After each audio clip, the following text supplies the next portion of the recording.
Minasan, ohayo gozaimasu, konnichiwa, konbanwa. Pada video kali ini, taruh kameranya, sana.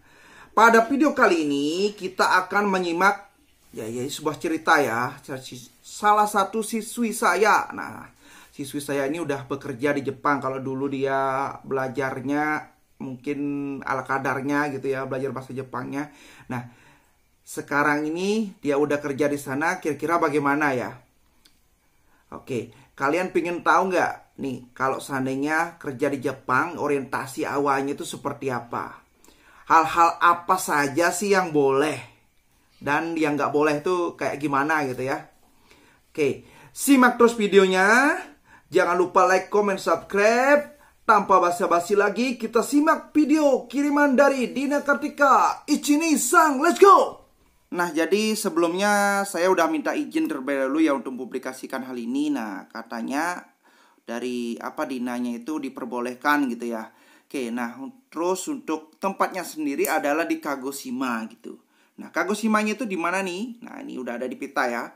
Kita kecilin apa besarin ya ini ya. Pokoknya biar jangkauannya lebih luas gitu lah ya. Nah, di titik merah itu pada rentetan kepulauan Jepang, jadi kepulauan yang agak di bawah gitu lah ya, bukan satu pulau dengan Tokyo gitu ya. Untuk Instagram akan saya cantumkan di kolom deskripsi ya, silakan dicek, siapa tahu bisa berteman sih ya.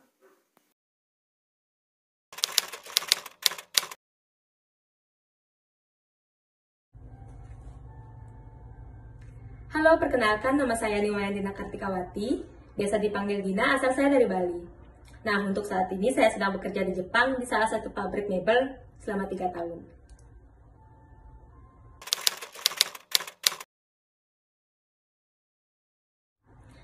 Nah, di sini saya akan menceritakan kenapa saya bisa bekerja sampai ke Jepang, padahal di Indonesia banyak lowongan pekerjaan yang terbuka. Nah, waktu saya menduduki bangku SMK, saya sama sekali tidak ada angan-angan, tidak ada niat untuk pergi ke Jepang. Tidak ada angan-angan untuk bekerja ke luar negeri, tidak ada. Tetapi entah kenapa, saat memasuki hari-hari kelulusan, saya ingin cepat-cepat berangkat ke Jepang.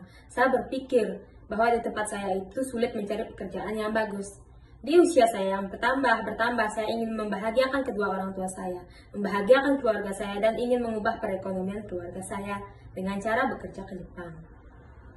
Tidak hanya itu saja, karena saya juga mendengar dari orang-orang dan teman-teman saya yang pernah ke Jepang, mereka bilang bahwa negara Jepang itu adalah negara yang sangat kibisi, negara disiplin, negara yang sangat bersih, negara yang sangat tepat waktu, negara yang bekerja keras, seperti itu.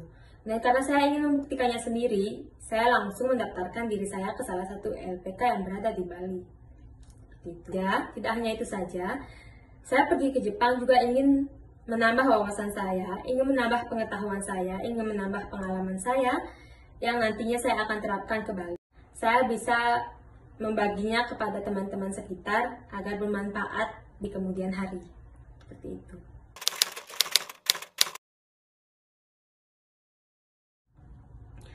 Nah, menurut saya pribadi, yang harus disiapkan, yang sangat-sangat perlu disiapkan jika ingin pergi ke Jepang atau akan datang ke Jepang adalah yang pertama itu basic bahasa, kemampuan bahasa kita. Kenapa bahasa? Nah, kita akan berinteraksi dengan negara lain, kita akan berinteraksi dengan orang-orang lain, kita bekerja di negara orang lain. Pastinya kita akan menggunakan bahasanya mereka. Nah, bahasa itu mempermudah kita saat bekerja, mempermudah kita saat mengambil pekerjaan yang disuruh. Nah, kalau kita tidak tahu bahasa, semudah apapun pekerjaan yang kita dapat, segampang apapun pekerjaan yang diberikan, jika kita tidak tahu instruksi, kita tidak tahu bahasa, itu akan menjadi sulit. Itu akan mempersulit kita, seperti itu. Nah, yang kedua itu adalah mental. Kenapa mental? Nah, seperti pembahasannya sebelumnya, itu negara Jepang itu memiliki budaya kerja yang sangat disiplin, yang sangat kibisi, yang sangat tegas. Nah, jika orang asing tidak menguatkan mentalnya, itu sangat sulit. Itu akan menyulitkan dirinya untuk bekerja di sana. Seperti itu. Nah, itu istilahnya di Jepang itu taiheng dan kibisi ya. Orang Jepang itu tidak membedakan mana pekerja asing, mana pekerja Jepang, itu tidak dibedakan. Itu disamakan ya, kibisi. Di tempat kerja saya ya, dimanapun itu pekerjaannya, pasti ada kan aturan yang boleh dan tidak boleh. Nah, yang tidak boleh itu pastinya kita sudah memiliki pekerjaan, kita tidak boleh mencari pekerjaan lain selain di sana, seperti itu. Kita tidak boleh lagi melamar pekerjaan di tempat lain, kita tidak boleh lagi mengambil arbeit atau kerja paruh waktu, itu tidak boleh. Nah, juga tidak boleh mengambil pekerjaan yang bukan pekerjaan kita. Kita sudah diberikan pekerjaan ini, kita tidak boleh membantu teman itu. Tidak boleh mengambil pekerjaan teman itu, tidak boleh. Seperti itu. Oke, untuk bekerja di luar perusahaan itu ya, maksudnya ini hari Sabtu sama Minggu itu kan libur tuh. Bisa saja kan dimanfaatin lagi untuk mencari pekerjaan. Nah, kalau di Jepang banyak tuh ada kayak pekerjaan paruh waktu. Paruh waktu dalam artian pekerjaan zaman gitu ya. Kalau seandainya kafe-kafe itu atau play itu restoran-restoran itu banyak yang nyari pekerja zaman. Jadi itu yang biasanya dimanfaatkan oleh orang yang sudah bekerja untuk bekerja lagi pada hari Sabtu sama Minggunya itu. Nah, itu ternyata dilarang keras dan tidak boleh ya. Resikonya apa?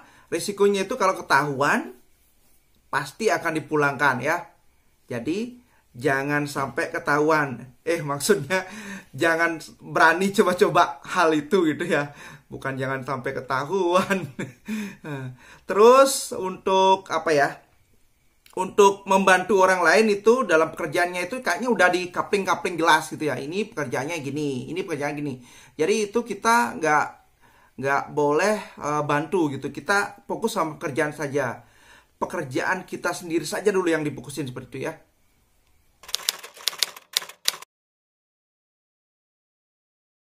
Nah, buat teman-teman yang ingin magang ke Jepang, yang ingin pergi ke Jepang, yang harus disiapkan itu seperti tadi ya, yang seperti pembahasan yang tadi. Itu yang pertama itu kemampuan bahasa, itu sangat penting. Terus fisik yang kuat, sehat jasmani, kondisi fisik kita itu harus sehat. Nah, terus mental itu penting juga ya, buat teman-teman.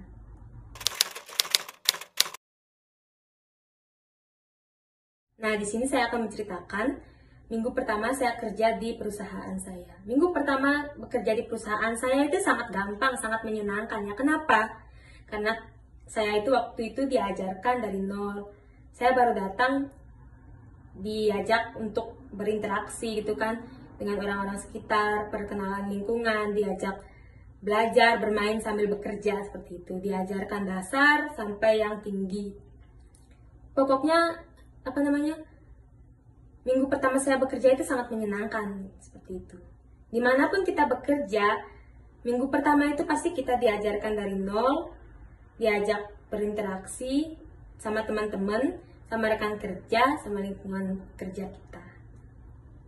Untuk minggu pertama gitu ya, mungkin itu baru ke tahap dalam artian pengenalan perusahaan seperti itu. Ini bagian ini parkir, terus masuk di sini ganti pakaian untuk kerja, kemudian di sini bagian ini kerjanya, terus di sebelah sana itu adalah bagian kalau istirahat di sana misalnya seperti itu. Kemudian nanti mungkin akan dilanjutkan dengan ini bidang kerjamu, kerja di sini seperti apa, terus kerja di sini apa saja yang dilakukan. Nah, akan berlanjut seperti itu. Jadi nggak usah khawatir kalau orang Jepang biasanya tersistem seperti itu untuk memperkenalkan orang baru. Kemudian saya rasa juga akan dikenalkan dengan teman-teman baru. Nah, ini temanmu di sini, ini yang akan melayanimu di bidang ini, misalkan seperti itu.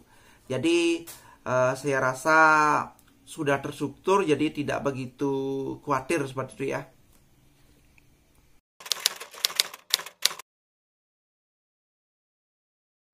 Nah, saya pribadi sampai saat ini bekerja 2 tahun di Jepang, ya syukur tidak mengalami kendala bahasa. Kenapa? Karena kita itu harus sering-sering mencatat apapun yang diberikan, kotoba apapun, kosakata apapun yang kita tidak mengerti, apalagi di tempat kerja, itu harus dicatat. Nah, dicatat dihafal. Nah, di sini kebiasaan unik dari orang Jepang itu, walaupun udah ada HP seperti itu ya, sudah maju anggaplah seperti itu, udah modern, tapi mereka kadang-kadang masih menggunakan kayak gini diary. Terus ada agenda ya. Diary berapa, planning 2000 berapa, kelihatan nggak? Nah, ini masih ada apa tanggal-tanggal kayak gini ya. Ini bulan apa, terus tanggal 1 ngapain, tanggal 2 ngapain. Nah, biasanya kosakata baru itu harus dicatat gitu. Jadi kemudian hari akan berguna lagi. Jadi kalau sampai istilahnya kita bertanya untuk yang kedua lagi, nah itu hati-hati. Pasti nanti akan apa ya, mungkin itu kan kosakatanya udah dibilang kemarin, kok kamu nggak nyatat atau tidak mencatat atau tidak belajar seperti itu ya. Itu hati-hati ya.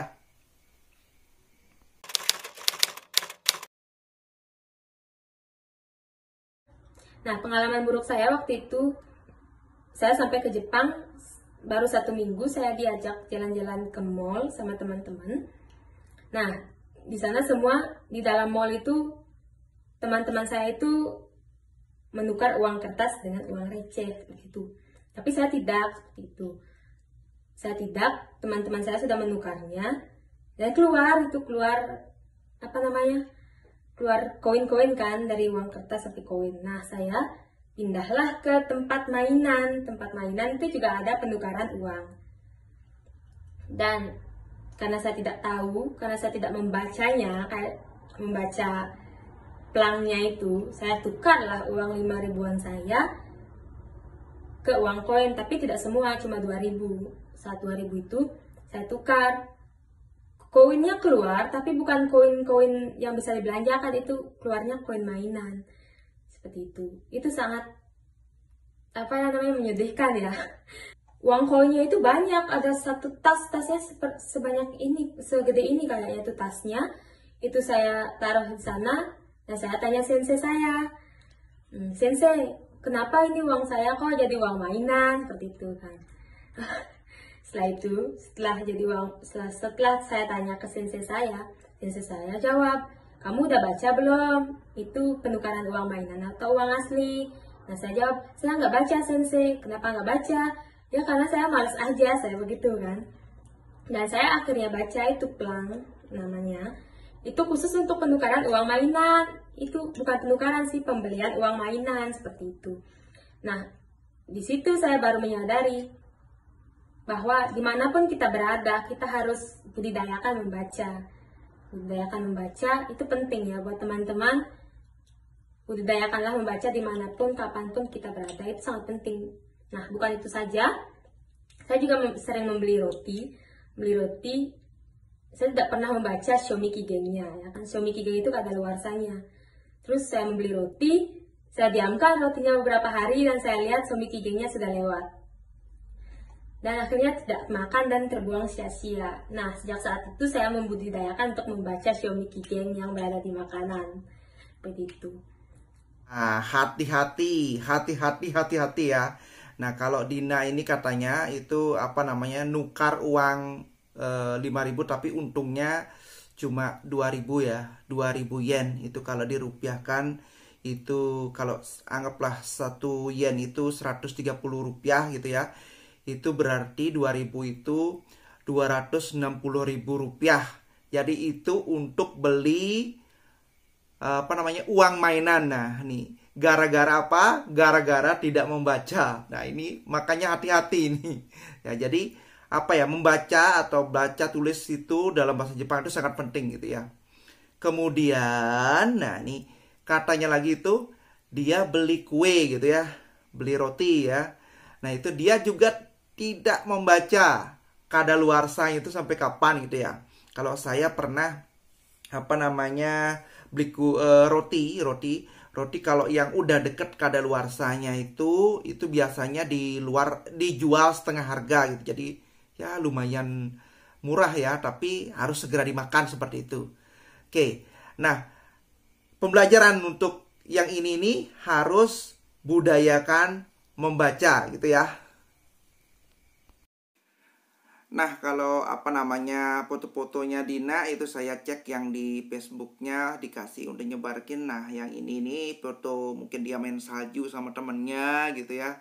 Jadi sekalian aja dijepret. Kemudian ini ada foto bunga sama bunga matahari ya, kalau musim panas biasanya itu banyak gitu ya bunga mataharinya.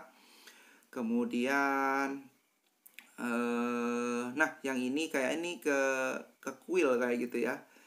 Nah ini ada bunga pecah 1000 juga ya. Nah ini di depan kuilnya katanya dia. Itu jadi di Jepang banyak kuil, jadi pas Sabtu Minggu itu kayaknya dipakai untuk jalan-jalan seperti itu. Nah kalau ini yang ini nih, biasanya habis doa itu kita menulis permohonan kayak gitu ya. Permohonannya apa itu ditulis kemudian digantungkan di sana. Nah lalu biasanya kita akan beli kayak apa ya. Nah ini nih ada nih. Nah ini semacam jimat gitu ya. Masih percaya Jepang dengan hal-hal itu. Oke, untuk selanjutnya kita simak lagu dari Dina Kartika.